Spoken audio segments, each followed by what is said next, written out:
ಉಪಕಾರವು ನಾನು ಮರೆಯಲಾರೆನು. ನನ್ನ ಪ್ರಿಯ ಯೇಸಯ್ಯ ನನ್ನ ರಕ್ಷಕ. ನಿನ್ನ ಉಪಕಾರವು ನಾನು ಮರೆಯಲಾರೆನು.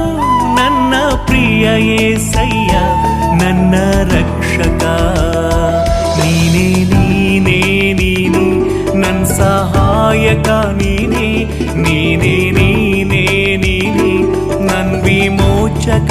ನೀನೇ ನಿನ್ನನ್ನೇ ಕೊಂಡಾಡುವೆ ಯೇಸಯ್ಯ, ನಿನ್ನನ್ನೇ ಘನಪಡಿಸುವೆ.